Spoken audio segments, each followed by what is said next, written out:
ओम तत्सत। जिज्ञासु मित्रों, बहुत बहुत अभिनंदन है, स्वागत है आप सभी का दिव्य सृजन में। आज जिस विषय पर हम लोग चर्चा करने वाले हैं वह विषय है ब्रह्म और शून्य, शून्यवाद और खंडन। तो ब्रह्म और शून्य पर हम आज चर्चा करेंगे। बौद्ध दर्शन में माध्यमिक विचारधारा के अंतर्गत एक दर्शन आता है शून्यवाद। इस शून्यवाद के जो प्रतिपादक थे वो एक बहुत बड़े आचार्य, बौद्धाचार्य नागार्जुन थे। बौद्धाचार्य नागार्जुन नालंदा के कुलपति रहे। नालंदा विश्वविद्यालय में वो कुलपति रहे और उनके कारण से नालंदा विश्वविद्यालय की जो प्रतिष्ठा थी वो बहुत बढ़ी। नागार्जुन के बारे में आप जान लीजिए कि नागार्जुन मात्र एक दार्शनिक या एक बौद्ध योगी साधक ही मात्र नहीं थे, बल्कि बहुत बड़े रसायन शास्त्री थे, अर्थात केमिस्ट थे।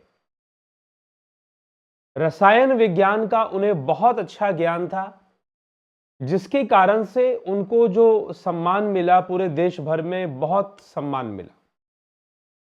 रसायन के वैज्ञानिक होने के कारण दक्षिण भारत की यात्रा उन्होंने की और दक्षिण में उनका बहुत सम्मान है। आज भी हमारे दक्षिणी क्षेत्र के जो राज्य हैं, तमिलनाडु, कर्नाटका, इन क्षेत्रों में, केरला और आंध्र प्रदेश भी कहते हैं, तेलंगाना वगैरह, तो इन क्षेत्रों में, विशेष करके तमिल क्षेत्र में, उनका विशेष सम्मान है नागार्जुन का। और नागार्जुन के नाम पर लोग अपने बच्चों का नाम भी रखते हैं। हालांकि ऐसी बात नहीं कि उत्तर भारत में आपको नागार्जुन के नाम नहीं मिलेंगे, लोगों के नागार्जुन नाम उत्तर भारत में भी आपको मिलेंगे, लेकिन उनकी संख्या बहुत ही कम है। दक्षिण भारत में आप जाएंगे तो बहुत सारे बच्चों के नाम नागार्जुन रखे जाते हैं।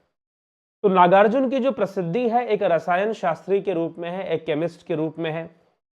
वो केमिस्ट्री के बहुत अच्छे जानकार हैं, बहुत विद्वान हैं और बहुत सारी विद्याओं के जानकार हैं, भाषाओं के जानकार हैं।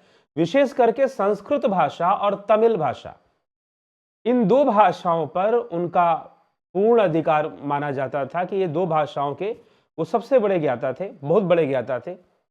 इसीलिए जब उन्होंने माध्यमिक कारिका की रचना की, उनका जो ग्रंथ है, उनका जो शास्त्र है, उसे कहते हैं माध्यमिक कारिका, और जो फिलॉसफी है अर्थात जो विचारधारा है उसे कहते हैं शून्यवाद। जैसे योगी गौड़पाद, जो कि आदि गुरु शंकराचार्य के गुरु के भी गुरु हुए, उन्होंने मांडुक्य कारिका लिखी थी।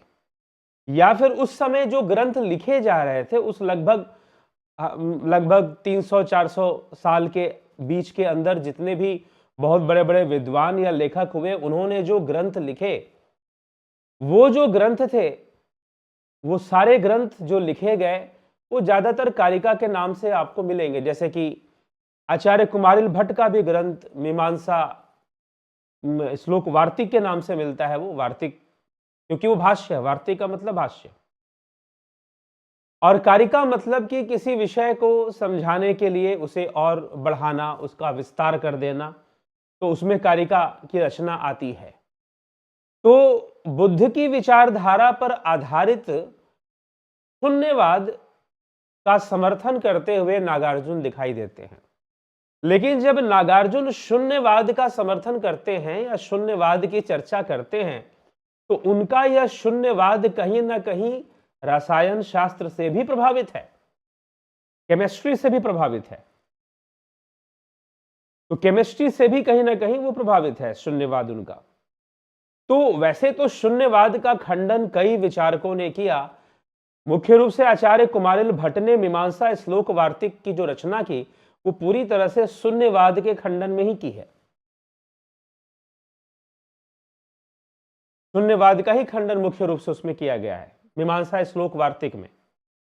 फिर आदिगुरु शंकराचार्य के अद्वैत मत में भी शून्यवाद का खंडन मिलता है।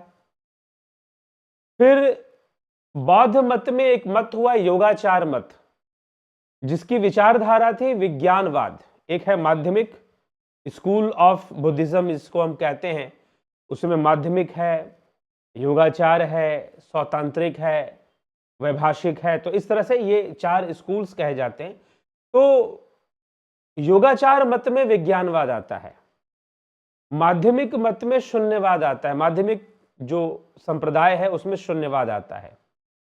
तो शून्यवाद के जो प्रतिपादक थे, शून्यवाद पर जो सबसे बड़ा ग्रंथ पाया जाता है उसे कहते हैं माध्यमिक कारिका, जिसके रचयिता नागार्जुन थे।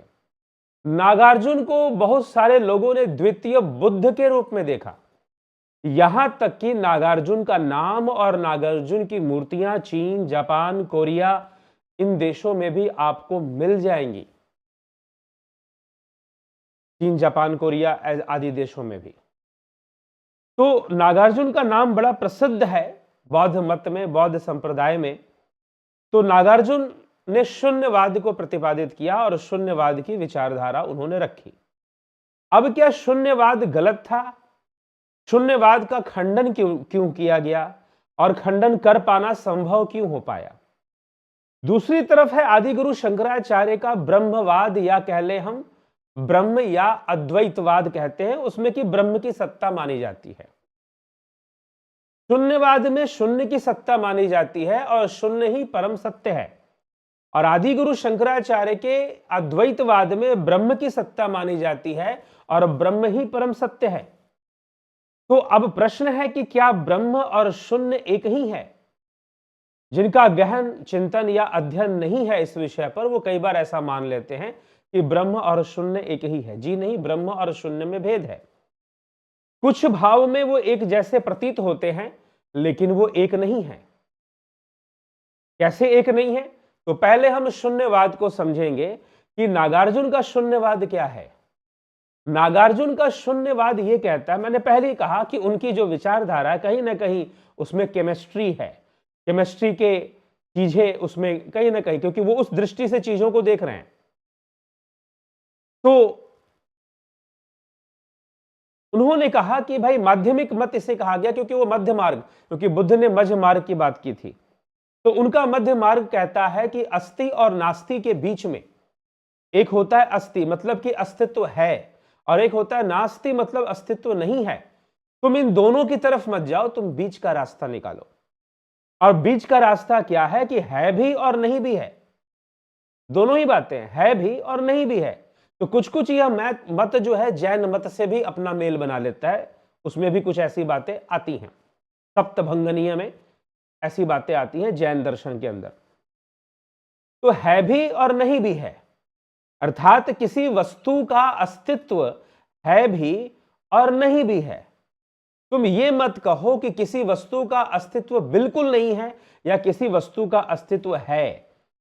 तो इसको लेकर नास्ति और अस्थि के बीच का मार्ग माध्यमिक मार्ग है, तुम मध्य मार्ग में चलो। ये नागार्जुन का टीका है या नागार्जुन की व्याख्या है। बुद्ध ने इस तरह से बहुत ज्यादा तोड़ मरोड़ कर बातें बुद्ध ने नहीं की थी, क्योंकि बुद्ध लोगों को उस आनंद तक ले जाना चाहते थे जो कि ध्यान मार्ग से, योग मार्ग से अपने भीतर ही प्राप्त किया जा सकता है। तो वो ज्यादा व्यवहारिकता अधिक थी बुद्ध के अंदर, इसलिए वो लोगों के ध्यान करने की प्रक्रिया पर बहुत ज्यादा जोर देते थे और व्यवहारिकता में नियमों के पालन पर जोर देते थे। लेकिन शून्यवादी ऐसा नहीं था। शून्यवाद बुद्ध के कई विचारधाराओं का खंडन कर रहा था। इसीलिए योगाचार मत के विज्ञानवादियों ने शून्यवाद और नागार्जुन पर बहुत बड़ा आरोप लगाया। योगाचार मत, जबकि योगाचार मत भी बौद्ध मत है, योगाचार मत के विज्ञानवादियों ने नागार्जुन के लिए कहा कि यह बुद्ध से अलग बातें कर रहे हैं, इनकी बातें बुद्ध के आधार पर नहीं प्रतीत हो रही हैं। तो ऐसा आरोप योगाचारियों ने लगाया, माध्यमिक मत के शून्यवाद पर लगाया। तो अब यह जो शून्यवाद है, यह शून्यवाद है और इसे हम शून्यवाद कहते हैं या समझते हैं। तो कैसे?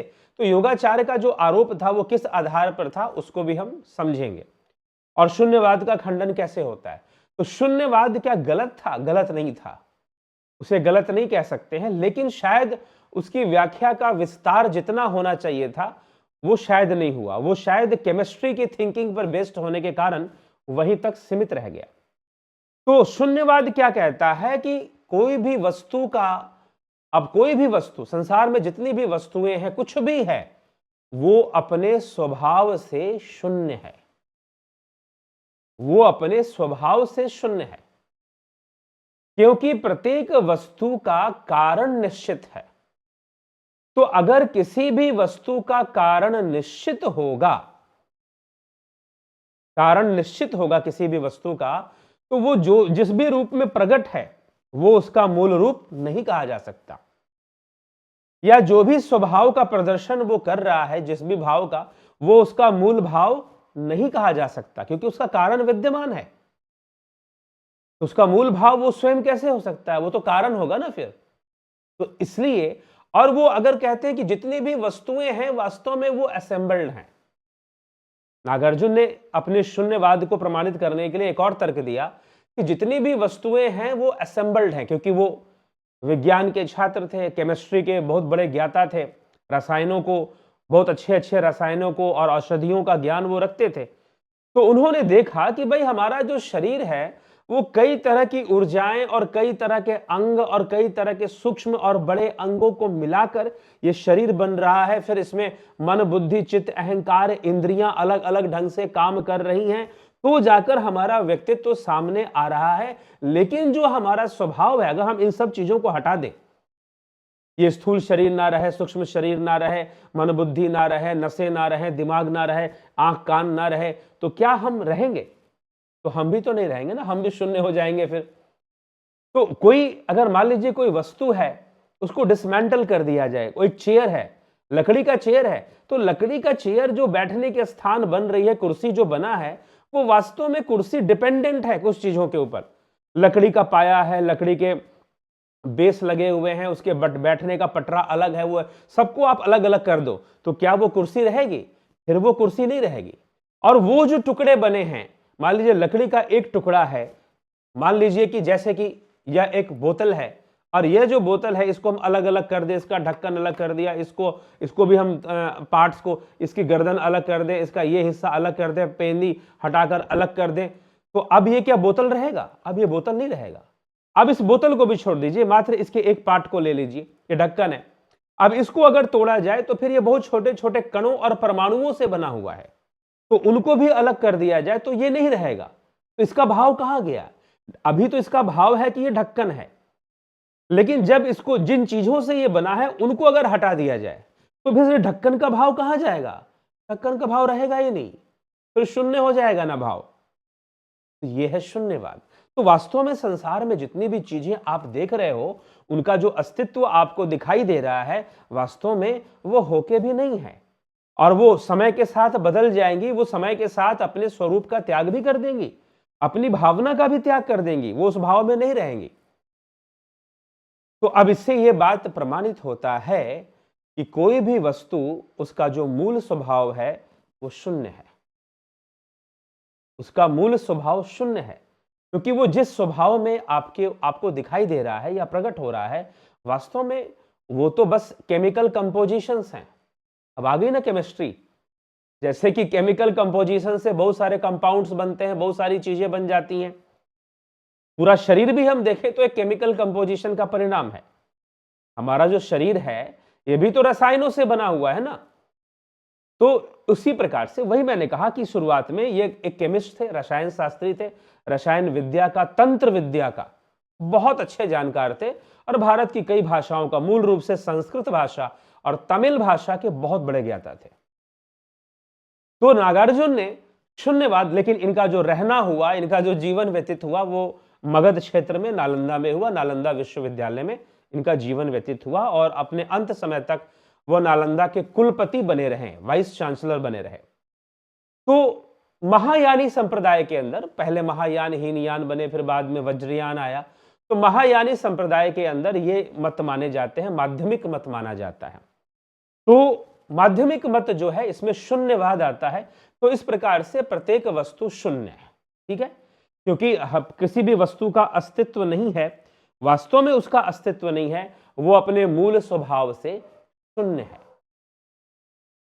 क्योंकि उसको अगर आप डिसमेंटल कर देंगे, डिसेंबल कर देंगे, आप उसकी असेंबली को खत्म कर देंगे, तो फिर वो नहीं रहेगा, और जब नहीं रहेगा तो उसकी भावना भी नहीं रहेगी, फिर वो अपने मूल स्वभाव में क्या हो जाएगा, शून्य हो जाएगा। ये बात यहां तक बिल्कुल सत्य है, यहां तक बिल्कुल सत्य है। फिर वो आगे बढ़ते हैं और आगे बढ़कर घोषणा करते हैं कि यह शून्य ही परम सत्य है, यह शून्य ही परम सत्य है। तुम भी शून्य हो, वास्तव में तुम्हारा भी जो स्वरूप है वो शून्य है, क्योंकि तुम भी कुछ वस्तुओं के मेल जोल से तुम्हारा निर्माण हुआ है। तुम्हारी जो पर्सनालिटी है वो एक असेंबल्ड पर्सनालिटी है, और एक दिन वह भी डिसमेंटल हो जाएगी। शरीर के तत्व भी अलग अलग हो जाएंगे। मिट्टी मिट्टी में मिलेगी, पानी पानी में मिलेगी, अग्नि अग्नि में मिलेगी, और यह पंचभूत से निर्मित शरीर भी अपना अस्तित्व खो देगा, ये नहीं रहेगा। ये अलग अलग जो अंग हैं ये भी नहीं रहेंगे, तो फिर क्या रहेगा, फिर तो शून्य भाव की स्थापना हो जाएगी। तो फिर शून्य है, तो फिर सब कुछ वास्तव में शून्य है, और शून्य ही परम सत्य है। क्योंकि जो भी चीजें हमें दिख रही हैं वो किसी खास व्यवस्था में दिख रही हैं, वो कार्य रूप में है तो उनके पीछे का कारण है, वो कारण भी कार्य रूप में है तो उनके पीछे का भी कारण है, और जो कार्य कारण के बंधन में है वो परम सत्य नहीं है। तो कार्य कारण के बंधन में जो है वो परम सत्य नहीं है, इसीलिए शून्य जो है वो ऐसा नहीं है, और प्रत्येक वस्तु का जो मूल स्वभाव बनेगा फिर शून्य ही बनेगा, शून्य ही बनेगा मूल स्वभाव। ठीक है, सोने से आपने गहना बना दिया तो गहना का भाव आ गया, लेकिन गहना खत्म कर दो, सोना कर दो, तो सोने का भाव रहेगा। फिर तो गहना जो है सोने के भाव से विकसित हो गया। तो विकासवाद भी थोड़ी सी यहां पर ले ली जा रही है, असेंबलिंग ले ली जा रही है। ठीक है, तो असेंबलिंग हो रही है। मूल रूप से वो कहते हैं कि चीजें असेंबल्ड हैं, मतलब कि उनको संयोजित ढंग से वो मिल रहे हैं, उनके पीछे कोई ना कोई कारण है, कार्य हो रहा है, कारण कार्य का संबंध है, इसीलिए चीजें सामने दिखाई दे रही है। मूल स्वभाव में वो शून्य है, ये शून्यवाद है। अब शून्यवाद का होता है खंडन। शून्यवाद का खंडन सबसे पहले योगाचार मत करता है। योगाचार मत की बात माने तो योगाचार मत, जो कि आपको योगाचार मत के अंदर जो विचारधारा आती है वो विज्ञानवाद की विचारधारा आती है, उसे विज्ञानवाद कहते हैं। कुछ बौद्ध लोग कहते हैं जो अनपढ़ टाइप के और खुद को बौद्ध मानते हैं, वो कहते हैं उन्होंने विज्ञानवाद बताया था, ये बड़े वैज्ञानिक प्रवृत्ति के थे। अरे भाई, वो आज वाला विज्ञान नहीं बताया था, तो इतनी मूर्खता नहीं प्रचार करनी चाहिए। लेकिन मूर्खता का प्रचार बड़ी तेजी से होता है, मूर्खता बहुत जल्दी व्याप्त हो जाती है, इनकम्प्लीट नॉलेज, लिटिल नॉलेज बहुत तेजी से फैल जाती है, और वो बड़ी डेंजरस होती है। समस्या ये है। तो यह जो विज्ञानवाद है, विज्ञानवाद कहता है कि भाई ऐसे कैसे हो सकता है, आपको जो सुनने का अनुभव हो रहा है या आप जो सुनने की बात कह रहे हैं वो तो किसी आधार पर है, आप ही तो कह रहे हैं ना, आप अपनी बुद्धि से समझकर इसको शून्य कह रहे हैं, लेकिन शून्य कैसे हो सकता है? शून्य कहने वाला कौन है? शून्य किसकी दृष्टि में ये शून्य है? किसी भी वस्तु का मूल स्वभाव शून्य है, ये कंक्लूजन दिया किसने? जिसने कंक्लूजन दिया उसकी सत्ता तो माननी पड़ेगी। सेम रेने डेकार्टेस की तरह रैशनलिज्म, यूरोप के अंदर जो कार्टेशियन फिलॉसफी थी, जिसको रैशनल फिलॉसफी में रेने डेकार्टेस हुए, लेबनिज हुए, और एक और फिलॉसफर का नाम आता है स्पिनोजा संभवतः। ठीक, तो ये ऐसे जो है 3 मुख्य फिलोसोफर्स थे, दार्शनिक थे यूरोप के अंदर, जो रैशनलिस्ट थे। तो रैशनलिस्ट क्या कहते हैं? रेने डेकार्टेस एक डाउटिंग थ्योरी को यूज करता है, डाउटिंग मेथड को यूज करता है। डाउटिंग मेथड को सोक्रेटिस ने भी यूज किया था, अर्थात सुकरात ने भी प्रयोग किया था। तो डाउटिंग मेथड को यूज करता है कि भाई वो किसी भी चीज का एग्जिस्टेंस है कि नहीं है। तो सेम ये बुद्ध नहीं, नागार्जुन की तरह ही लीजिए। हम नागार्जुन को बुद्ध नहीं समझे तो बेहतर है। हाँ, नागार्जुन एक बहुत बड़े महापुरुष, बहुत विद्वान, बहुत ज्ञाता वो थे। समाज सेवा में उन्होंने बहुत बड़े बड़े कार्य किए हैं, इसमें भी कोई संशय नहीं, शिक्षा के क्षेत्र में, रसायन के क्षेत्र में भी। लेकिन उनकी यह शून्यवाद की दर्शन भी कहीं ना कहीं थोड़ी सी उसमें रासायनिक दृष्टि ही दिखाई दे रही है, उसमें आध्यात्मिक दृष्टि या अंतर्मुखी दृष्टि की शायद कहीं कमी है। हालांकि वो है भी, लेकिन अंततः कंक्लूजन यही है कि हम शून्य हैं। तो उनके शून्य का मतलब नथिंगनेस नहीं है, उनके शून्य का मतलब सिर्फ अभाव है कि भाई जो वस्तुएं हैं वो जिस अवस्था में हम उनको देखते हैं वो उस अवस्था में इन रियलिटी नहीं है। वो अपने मूल स्वरूप से किसी भाव में नहीं है। उनका जो मूल स्वभाव है वो शून्य है। नथिंगनेस इसको समझने के लिए मना किया गया है। तो इस तरह से ये ऐसा तर्क दिया गया है। तो अब नागार्जुन की विचारधारा को जब योगाचार मत खंडन करता है, विज्ञानवाद खंडन करता है, विज्ञानवाद फिर वही फिलॉसफी दे देता है एक तरह से कार्टेशियन का, रेने डेकार्टिस की तरह, रेशनलिस्ट की तरह। रेशनलिस्ट कहते हैं रेने डेकार्टिस ने डाउटिंग मेथड यूज किया और हर चीज के एग्जिस्टेंस पे डाउट किया कि ये चीज एग्जिस्ट करती भी है या नहीं करती है। तो वो इस कंक्लूजन पे पहुंचा, वो भी इसी तरह कंक्लूजन पे पहुंचता कि नहीं, चीजें एग्जिस्ट नहीं करती, इन रियलिटी चीजें एग्जिस्ट नहीं करती हैं। ये तो एक पर्टिकुलर स्पेस और टाइम में हमें चीजें दिखाई दे रही हैं, हमें उनका परसेप्शन हो रहा है, परसेप्शन भी स्पेस और टाइम। वहां पर स्पेस और टाइम की बायसनेस को मानने के कारण एक्सपीरियंस को भी अनरियल माना गया है। लेकिन हमारे यहां इंद्रियों को ही अनरियल माना गया है कि इंद्रियों से मिथ्या दर्शन होता है, मिथ्या अनुभूतियां होती है, ना कि सत्य होती है। तो जो है रेने डेकार्टिस फिर बोलता है कि ठीक है, इट्स ओके, एग्जिस्टेंस चीजों की नहीं है, लेकिन इन सारी चीजों के बारे में जो सोच रहा है वो मैं हूं। I think therefore I exist. ये फिलॉसफी है रेशनलिज्म, रेशनलिस्ट फिलॉसफी है। यहां से रेशनलिज्म स्टार्ट होता है। I think therefore I exist.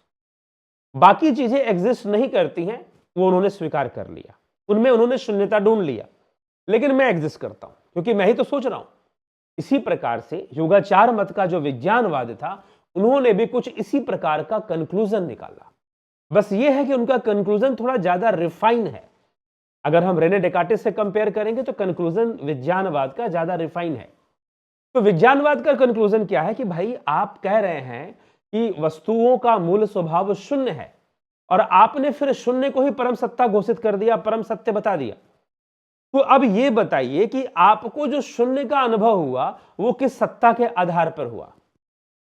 तो क्या शरीर की सत्ता, क्या वाणी की सत्ता? ये भी डिपेंडेंट है। तो उन्होंने भी सर अपना जो है रिफाइन रिडक्शन थ्योरी लगा दी, रिडक्शन मेथड को उन्होंने यूज किया वहां पर, और भी सबको रिडक्टेड करते, भाई शरीर हटा दो, जीवा हटा दो, मन हटा दो, वाणी हटा दो, सब हटा दो, बुद्धि को भी हटा दो, अंत में बचा क्या? चित्त।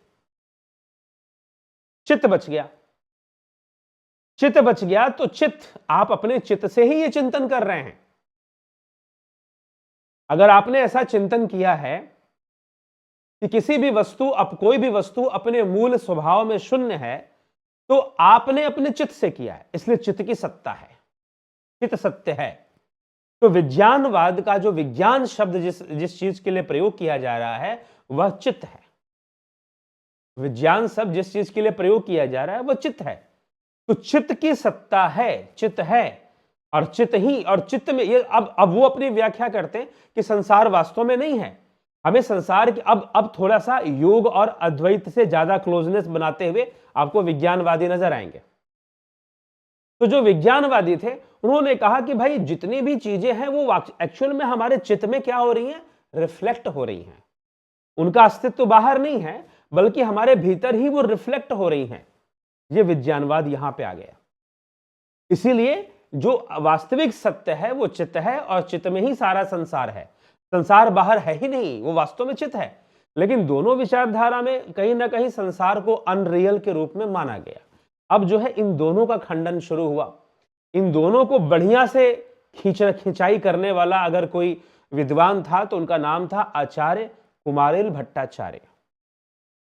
आचार्य कुमारिल भट्ट, इन्होंने कहा कि अरे तुमने माहौल कैसा बना दिया, तुमने ऐसा माहौल बना दिया कि लोग कर्मों को कोई वैल्यू ही नहीं दे रहे।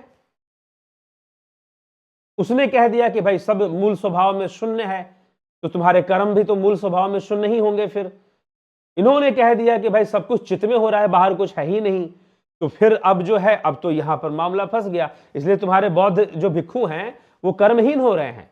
वो कोई कर्म करते नहीं है, बस कटोरा लेके भिक्षामदेही मांगने चले जाते हैं और कोई कर्म नहीं करते। और यही कारण था बौद्ध समाज के मूल पतन का, यही कारण बना बाद में।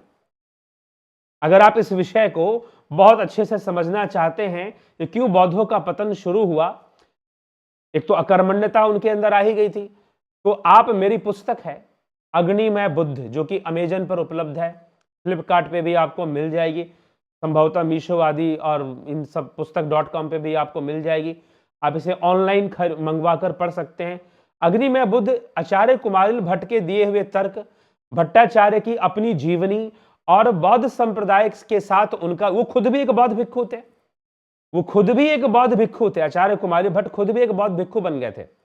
तो उनका जो संघर्ष था जीवन का, वो और बौद्ध संप्रदाय और विचारधाराओं का कर्म के आधार पर खंडन उनका किया गया है। तो उन सब उसकी जो कथा है इस पुस्तक के अंदर, अग्निमय बुद्ध के अंदर उपलब्ध है। आप इसको प्राप्त कर सकते हैं, अमेजन आदि से ऑनलाइन भी मंगवा सकते हैं। तो चलिए आगे हम चलते हैं। तो कर्म कांड, उससे उसका खंडन किया गया, कर्म के महत्व को की अवहेलना करने के कारण उसका खंडन किया गया। अब जो है आदि गुरु शंकराचार्य का ब्रह्म क्या है, हमने योगाचार मत ने शून्य को कहां ले जाकर रोका कि चित्त है, और अब चित्त, अब विज्ञानवाद का भी खंडन होता है। कहां खंडन होता है? पतंजलि योग सूत्र में खंडन होता है। तो पतंजलि योग सूत्र में विज्ञानवादियों का, यद्यपि पतंजलि समकालीन थे, ये सब नागार्जुन बाद में आए हैं, पतंजलि पहले आए हैं, तो पतंजलि ने सीधा खंडन तो नहीं किया, लेकिन जब उनकी टीकाएं लिखी गई योग सूत्र की, तो योग सूत्र की टीकाओं में इस बात को लिखा गया कि महर्षि पतंजलि का यह जो सूत्र है, यह विज्ञानवाद का खंडन करता है। क्यों खंडन करता है? क्योंकि पतंजलि ने चित्त को आखिरी सत्य नहीं माना है, क्योंकि वो चित्त के लय की बात करते हैं, वो चित्तवृत्ति निरोध की बात करते हैं, वो चित्त को लय करने की बात करते हैं कि जब यह चित्त भी लय हो जाएगा तो कैवल्य होगा, तो मोक्ष होगा फिर। और जब तक चित्त है, चित्त अपने अस्तित्व को बनाए रखेगा, तो फिर आपके चित्तवृत्तियां चलती रहेंगी और कुछ ना कुछ चलता रहेगा, तो आप तो फंसे रहोगे। इसलिए पतंजलि योग सूत्र विज्ञानवाद का यहां पर खंडन करके कहता है कि चित्त जो है आखिरी तत्व नहीं है, बल्कि चित्त का भी लय हो जाएगा, और चित्त का लय होने से ही कैवल्य की प्राप्ति संभव है। कैवल्य मतलब मोक्ष की प्राप्ति, पूर्ण लय हो जाना, जीव का लय हो जाना। तो अब एक बात तय है, एक बात जो शून्यवाद ने बताई कि ये जो जीव का अस्तित्व है, हमारा अस्तित्व, आपका अस्तित्व, वास्तव में असेंबल्ड है, असेंबल्ड है, चीजों से बना हुआ है। तो यहां तक वो बिल्कुल सही बात कर रहे हैं, इसमें कोई संशय नहीं है। अब आते हैं, हां, शून्य आखिरी सत्य है कि नहीं, तो उसका खंडन योगाचार मत ने कर दिया। योगाचार मत के चित्त और विज्ञानवाद का खंडन पतंजलि योग सूत्र ने कर दिया। अब जो है शून्य का जो खंडन है, दूसरे ढंग से अद्वैतवाद में होता है। तो दूसरे ढंग से अद्वैतवाद में भी यही कहा जा रहा है कि भाई आपको अनुभव कैसे हो रहा है। आपने जो ये कहा कि किसी वस्तु का मूल स्वरूप शून्य है, इस डिसीजन पे आप पहुंचे कैसे? कौन आपको इस निर्णय पर ले गया? आपकी लॉजिकल एनालिसिस है, आपकी बुद्धि है, और बुद्धि कैसे चल रही है? तो चित्त से चल रही है। तो अब जो चित्त है वो आखिरी सत्य है? नहीं, अद्वैत में चित्त भी आखिरी सत्य नहीं है, क्योंकि चित्त जो है वह जीव दृष्टि है। चित्त और चेतना में अंतर क्या है? क्या चित्त, कुछ लोग मानते हैं कि चित्त और चेतना में कोई अंतर नहीं। जी नहीं, चित्त और चेतना में अंतर है। चित्त जो है जीव दृष्टि है, मतलब द्वैत दृष्टि के अंतर्गत आता है। चेतना, चैतन्य या चेतना को अद्वैत दृष्टि से लिया गया है। द्वैत दृष्टि से कहने का मतलब जीव भाव से, हम अपने आप को जीव समझकर हम अपने शरीर को देखें तो हमारे शरीर में जो चित्त काम कर रहा है, चित्त भी नहीं काम कर रहा। चिदाभास, वास्तव में उसे चिताभास भी कहा गया है, ठीक है। चिताभास है जो हमारे ब्रेन के माध्यम से काम कर रहा है। तो यह जो भी काम कर रहा है, तो वह चित्त जो है, वह चित्त जीव भाव से, जीव दृष्टि से, कि प्रत्येक जीव का चित्त उस आधार पर अलग अलग है। लेकिन जो चेतना है, जो चैतन्य है, वो एक है, वो अलग नहीं है। चित्त में हमारे संस्कार, चित्त को कई बार सबकॉन्शियस या अनकॉन्शियस माइंड की तरह भी माना गया है। इसलिए अंतःकरण चतुष्टय में सूक्ष्म शरीर के अंग में चित्त को भी रखा गया है। मन, बुद्धि, चित्त, अहंकार, ठीक है। मन जो हमारा कॉन्शियस या एक्टिव माइंड है, और चित्त को सब कॉन्शियस है, जिसमें हमारा संस्कार है, चित्त रहता है सुषुप्ति अवस्था में भी। जैसे सुषुप्ति अवस्था में मन इनएक्टिव हो जाता है, लेकिन चित्त विद्यमान है। इसलिए जो वृत्तियों का जो मूल स्थान है वो चित्त है। इसलिए महर्षि पतंजलि चित्त के लय की बात करते हैं। तो विज्ञानवाद का खंडन हुआ। अब आदि गुरु शंकराचार्य शून्यवाद विज्ञानवाद दोनों को एक साथ काउंटर कर देते हैं कि भाई चित्त तो जीव जीव दृष्टि से है, द्वैत दृष्टि से चित्त की अनुभूति है, लेकिन जिसको आप शून्य कह रहे हैं वास्तव में वो शून्य नहीं है, वो ब्रह्म है और वह चैतन्य है। यह चित्त भी उसी चैतन्य का विवर्त है। दूसरा बात, वो आनंद स्वरूप है। आपने शून्य को उदासीन रूप में प्रस्तुत किया है, ध्यान दीजिएगा। शून्यवाद का शून्य जो है वो उदासीन रूप में प्रस्तुत है, लेकिन अद्वैतवाद का जो ब्रह्म है वो आनंद स्वरूप है। आनंद स्वरूप है। जब ध्यान करोगे ना, प्रैक्टिकल है ये, आनंद स्वरूपता प्रैक्टिकल है। जब ध्यान की गहराई में उतर जाते हो, मन शून्य होने लग जाता है, तो आनंद प्रस्फुटित होता है भीतर से। यह अनुभव का विषय, यह प्रत्यक्ष अनुभव होता है साधकों को जो ध्यान करते हैं, और वहां पूर्णता का अनुभव होता है। लगता है कि आई एम कंप्लीट, मुझे तो कुछ चाहिए ही नहीं। एक बार अच्छा सा ध्यान हो जाए ना। अभी हम लोग सोमनाथ ऐसे द्वारका यात्रा में गए थे, तो वहां पर ग्रुप में गए थे, हम लोग ध्यान करते थे।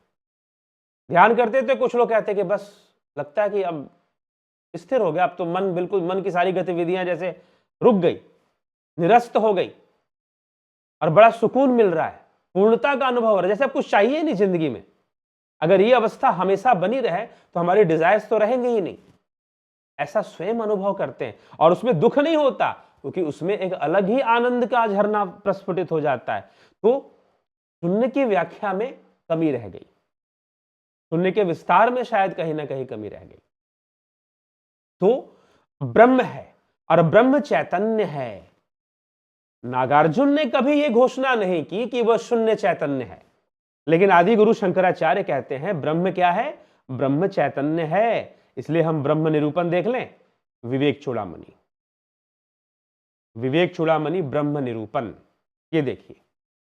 अतः परमं ब्रह्म सद्वितीयम विशुद्ध विज्ञान घनम निरंजनम, यही विज्ञान है। अर्थात एक तरह से आदि गुरु शंकराचार्य का जो अद्वैतवाद है वो सिंथेसाइज करता है शून्यवाद और विज्ञानवाद को, दोनों को सिंथेसाइज कर दे रहा है। ठीक है। विशुद्ध विज्ञान घनम निरंजनम प्रशांतम आद्यंत विहीनम क्रियम निरंतर आनंद स्वरूपम। इसलिए ब्रह्म सत्य अद्वैत शुद्ध विज्ञान घन, मतलब वो चैतन्य है, निर्मल शांत आदि अंतरहित अक्रिय, सदैव आनंद स्वरूप है, अक्रिय है। निरस्त माया कृत सर्वभेदम नित्यम सुखम निष्कलम प्रमेयम अरूपम अव्यक्तम नाख्यम वयम ज्योति स्वयं किंचिदिदम चकास्ति चका अस्ति। वह समस्त मायिक भेदों से रहित नित्य सुख स्वरूप कला रहित और प्रमाण आदि का अविषय तथा वह कोई अरूप अव्यक्त अनाम और अक्षय तेज है जो स्वयं ही प्रकाशित है। ग्राति ज्ञेय ज्ञान शून्यन मंदंतम निर्विकल्पम केवलम खंड केवल अखंड चिन्ह मात्रम परमम तत्वम विदुर्बुधा। बुद्ध जन उस परम तत्व को ज्ञाता ज्ञान ज्ञे इस त्रिपुटी से रहित, अर्थात इससे रहित है वो, ज्ञाता ज्ञान और ज्ञे से रहित है वो। इसलिए ब्रह्म ना सत है ना असत है। अब ये विवेक चूड़ामणि में भी कहा गया है ब्रह्म ना सत है असत है, और श्रीमद् भगवद गीता में भी यह विषय आता है कि ब्रह्म ना सत है ना असत है। तो बुद्ध जन उस परम तत्व को ज्ञाता ज्ञान और ज्ञेय से रहित अनंत निर्विकल्प केवल और अखंड चैतन्य मात्र जानते हैं। अर्थात ब्रह्म चैतन्य है, प्योर कॉन्शियसनेस है, उससे वही आखिरी सत्य है, लेकिन वो चैतन्य है। भाई चेतना की व्याख्या तो आपको करनी पड़ेगी ना, तो उसकी तो ऐसा क्यों नहीं कहा गया? तो इस तथ्य को हमें यहां समझना है। तो चैतन्य, तो ब्रह्म चैतन्य है। यहां पर साफ साफ ब्रह्म को, वह ब्रह्म त्याग अथवा ग्रहण के अयोग्य है, अर्थात ना तो उसका त्याग हो सकता है ना ही उसका ग्रहण हो सकता है। मन वाणी का अविषय है, वह मन और वाणी का भी विषय नहीं है। अप्रमेय है मतलब जानने का भी विषय नहीं है। आदि अंतरहित परिपूर्ण तथा महान तेजोमय है, वह जानने का भी विषय नहीं है, मनवाणी का भी विषय नहीं है, तेजोमय है। और क्यों जानने का विषय नहीं है कि भाई उसको क्या जानोगे, वो तुमसे अलग ही नहीं है, वो तुम ही हो, वो तुम ही हो, तो तुम उसे जानोगे क्या फिर? तो वो जानने का भी विषय नहीं है, क्योंकि तुम उस अवस्था में पहुंचोगे जब तुम सारे ज्ञान का निरोध कर दोगे। इसलिए तो शिव सूत्र में कहा गया ज्ञानम बंध, ज्ञान बंधन है, ज्ञान बंधन है जो तुम्हें अपने स्वरूप तक पहुंचने नहीं देता। तो जब आप तुम स्वरूप में पहुंचोगे तो वो अवस्था है, वो इस तरह से ज्ञान और अज्ञान का विषय नहीं है। इसीलिए ब्रह्म चैतन्य है लेकिन शून्य चैतन्य है ऐसा नहीं कहा गया, शून्य चैतन्य है ऐसा नहीं कहा गया। हां, ब्रह्म को भी बाहर भीतर से शून्य माना गया है, भाव शून्यता उसमें भी मानी गई है। हां, जो बाहर के इंद्रिय भाव और गुणों के कारण जो सात्विक राजसी तामसी भावनाएं जो उत्पन्न होती हैं, उन भावनाओं से ब्रह्म शून्य है, इसलिए वह भी समाधि में है। यहां सारी बातें कही गई हैं, लेकिन उसे चैतन्य मात्र कहा गया है, अखंड चैतन्य मात्र कहा गया है। तो यहां पर चित्त और शून्य दोनों का निषेध कर कर या निरोध कर कर या उसे आखिरी सत्य ना मानकर ब्रह्म को चैतन्य ब्रह्म कहकर उसे आखिरी सत्य माना गया है, उसे आनंद रूप माना गया है।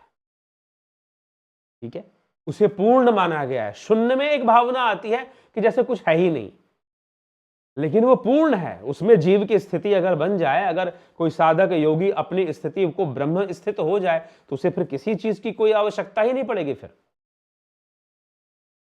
आवश्यकताएं तब तक हैं जब तक वो संसार के इंद्रियों में है, वहां सुख दुख का अनुभव है। ठीक है, वहां सुख दुख का अनुभव है, तो किसी को दुख पहुंचाओगे तो दुख पहुंचेगा, लेकिन जो समाधि लीन है उसे क्या पहुंचेगा? अब राजा परीक्षित समाधि में बैठे हुए श्रमिक ऋषि के ऊपर सर्प डाल दिया, उनको भला बुरा कहकर आगे, कोई फर्क नहीं पड़ा क्योंकि समाधि में लीन है।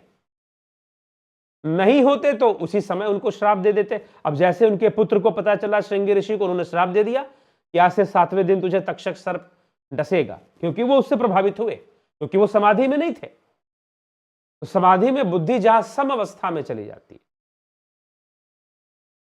तो वह जीव का परम आनंद की अवस्था बनती है, परम स्वरूप की अवस्था बनती है। तो यह जो है शून्यवाद का खंडन आदि गुरु शंकराचार्य ने इस प्रकार से किया है, तो उसे चैतन्य माना है। तो शून्य, बुद्ध के, नागार्जुन के शून्य में और शंकराचार्य के शून्य में इस बात का अंतर है। लेकिन सबसे बड़ा अंतर यह है, दूसरा बड़ा अंतर यह है कि आदि गुरु शंकराचार्य अपने ब्रह्म की व्याख्या कैसे कर रहे हैं? फिर से एक बार देखें, श्रुति आधारित कर रहे हैं। उनकी जो ब्रह्म की व्याख्या है वह श्रुति आधारित है, मतलब वेदों पर आधारित है। वेदों को वो खंडन करके वो ऐसी कोई बात नहीं कह रहे हैं, वो वेदों पर आधारित कर अगर हम प्रारंभ के ही श्लोक को अगर हम देखें समझें, तो उसी में उन्होंने श्रुति का आधार लिया है, श्रुति के आधार पर ही सारी चर्चाएं की है ब्रह्म निरूपण के विषय में।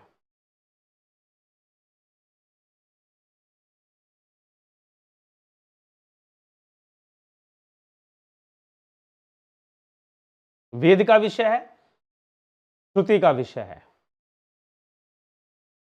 ये देखिए, महावाक्य में ही लिख दिया, तत्वम आदि वाक्यों के तत्वमसी पदों से शोधन करते हुए ब्रह्म और आत्मा की श्रुति के द्वारा बारंबार पूर्ण एकत्व प्रतिपादन किया गया है। बारंबार छांदोग्य उपनिषद का यहां उदाहरण लेकर उन्होंने ये बात कही है कि श्रुति में जो है बारंबार एकत्व का प्रदान, तो एकत्व श्रुति का आधार लिया जा रहा है। नागार्जुन अपनी बात, वैसे तो वह भी ये कहें कि श्रुति के अनुसार नहीं है, लेकिन ज्यादातर बौद्धाचार्यों ने अपनी बात श्रुति आधारित नहीं बताई है, उन्होंने वेद सम्मत नहीं कहा है, उन्होंने घोषणा की है। हालांकि ये पहले के बौद्धाचार्यों में नहीं था, बाद के बौद्धाचार्यों में एक ट्रेंड चला कि हम अपने आप को वैदिक नहीं मानते। ठीक है, इसका भी खंडन आचार्य कुमारिल भट्ट ने कहा। भट्टाचार्य ने कहा कि तुम जितनी भी बातें करते हो कहीं ना कहीं तो क्योंकि तुम संस्कृत भाषा पढ़ते हो, इसीलिए बौद्धाचार्यों के जो ग्रंथ बाद में लिखे गए, नागार्जुन आदि काल में योगाचार मत के ग्रंथ या फिर शून्यवाद के जो ग्रंथ लिखे गए, माध्यमिक कारिका वगैरह, संस्कृत में लिखे गए। हाँ, बुद्ध के समय बहुत सारी जो बुद्ध के जो शिलालेख रहे होंगे या जो बातें, वो पाली भाषा में थी।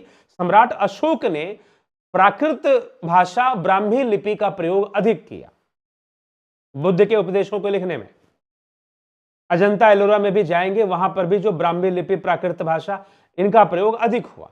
प्राकृत वैसे संस्कृत की ही पुत्री थी, मतलब संस्कृत से ही विकसित एक भाषा थी। तो इस प्रकार से ये जो है यहां पर देखने को मिलता है।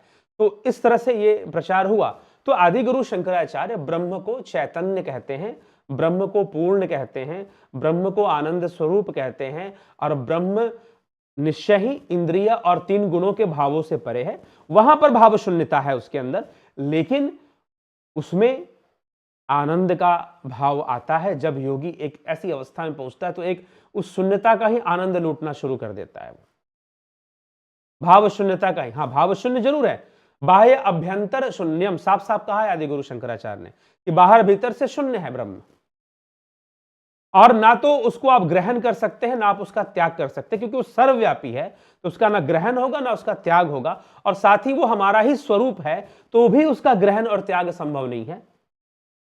ठीक है, और मन वाणी का यह विषय नहीं है। तो इस प्रकार से ब्रह्म की व्याख्या आदि गुरु शंकराचार्य ने की है। तो नागार्जुन के शून्य या बौद्ध मत के शून्य में और अद्वैत के ब्रह्म में यही अंतर है, यही सबसे बड़ा अंतर है। तो इस अंतर को हमें यह समझना है। इसलिए ब्रह्म को हम शून्य कह सकते हैं कि नहीं? हम कह सकते हैं कि अंदर बाहर से, अर्थात बाहर मतलब बाह्य इंद्रियों का विषय, स्थूल शरीर का विषय और सूक्ष्म शरीर का विषय। सूक्ष्म शरीर का जो भाव है और जो बाह्य शरीर का जो भाव है, इन दोनों से ब्रह्म शून्य है, इसलिए वो भाव शून्य है,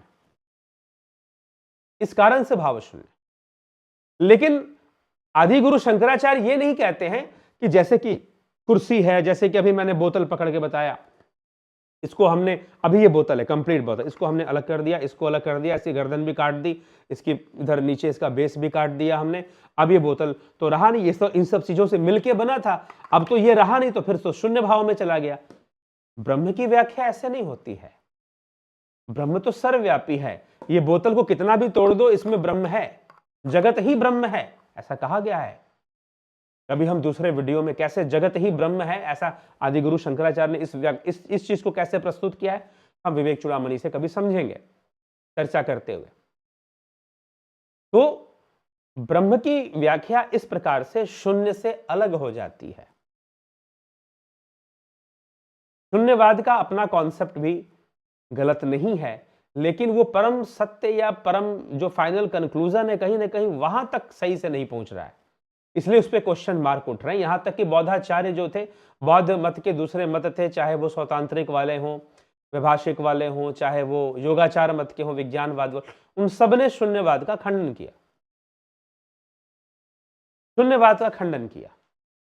भाई आप शून्य को ही परम सत्य, तो आप भी शून्य है, इसका मतलब आप स्वयं को भी शून्य कह रहे हैं, आप भी शून्य हैं। तो उनका कहना भी ठीक है कि वो भी अपने लिए भी वो शून्य ही कह रहे हैं, बात सही है। लेकिन कोई भी वस्तु चेतना से परे नहीं हो सकती, क्योंकि अगर आपको ऐसा अनुभव हो रहा है कि जो वस्तुएं हैं वो असेंबल्ड हुई हैं, वो बनी हैं, कुछ चीजों के मिलाकर अस्तित्व में आई हैं, उनके पीछे कई कारण हैं उनके होने के पीछे, तो अगर आप तो इसलिए वो मूल स्वभाव से शून्य है, तो आपको इस शून्यता का अनुभव भी चेतना के आधार पे हो रहा है, बिना चेतना के आपको यह अनुभव नहीं हो रहा है। इसलिए निर्चेतन वस्तु नहीं होती है, निर्जीव होती है लेकिन निर्चेतन नहीं होती है। संसार की कोई भी वस्तु निर्चेतन नहीं होती है, क्योंकि सभी वस्तुओं का जो अनुभव है वो चेतना के साम्राज्य में ही संभव है, चेतना में ही संभव है। इसीलिए कोई वस्तु निर्चेतन नहीं होती, मतलब चेतना से शून्य कोई वस्तु नहीं है, अपितु हाँ निर्जीव हो सकती है। निर्जीव को निर्चेतना मत समझिए, निर्जीव मतलब उसमें जीव नहीं है। जिस प्रकार से कि जीव कर्म करता है, कर्मों का फल भोगता है, उसके संस्कार होते हैं, वृत्तियां होती हैं, उस तरह से कोई पत्थर है या कोई लकड़ी का टुकड़ा है, भले ही उसमें उस तरह की चीजें नहीं दिख रही हैं, तो हमने उसे निर्जीव कह दिया कि वो वस्तु निर्जीव है, लेकिन वो निर्चेतन नहीं है। क्योंकि चेतना के बिना कुछ भी हो पाना संभव नहीं है। ठीक है, तो किसी भी वस्तु का अस्तित्व अगर दिख रहा है तो वो चेतन की सत्ता वहां पर है, तो आप चेतन की सत्ता को नकार नहीं सकते हैं। इसी के आधार पर विज्ञानवाद ने खंडन किया, इसी के आधार पर आदिगुरु शंकराचार्य भी खंडन कर रहे हैं शून्यवाद का, और विज्ञानवाद का भी खंडन कर रहे हैं कि तुम चित्त पर अटक गए जाकर। ठीक है, चित्त से भी आगे बढ़ना था, उस चैतन्य की ओर बढ़ना था। ठीक है, तो उसी से सब कुछ निकला है, जड़ चेतन उसी से सब प्रस्फुटित हुआ है, उसी से सब विवर्तित हुआ है, और यह विवर्तित भी इंद्रियों के साम्राज्य में हमें दिखाई देता है।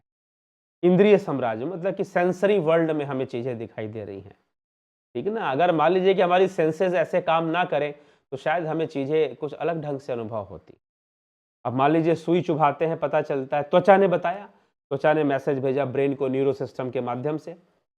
मान लीजिए कि इंद्रियां कुछ और ढंग की होती, सुई चुभता भी तो भी नहीं पता चलता। ठीक है, तो ये तो इंद्रियों का साम्राज्य है, इंद्रियों के जगत में हम रहते हैं, जिसको हम संसार कहते हैं, और उसी में अपने कर्म हम करते हैं। तो कर्म करना है, क्योंकि जब तक हम इसमें हैं तब तक हमें कर्म करना ही करना है। ठीक है, तो इस प्रकार से शून्यवाद का खंडन यहां पर मिलता है। चेतना का साम्राज्य है, चेतना ही सर्वव्यापी है, चेतना के बिना ना कुछ है ना कुछ हो सकता है।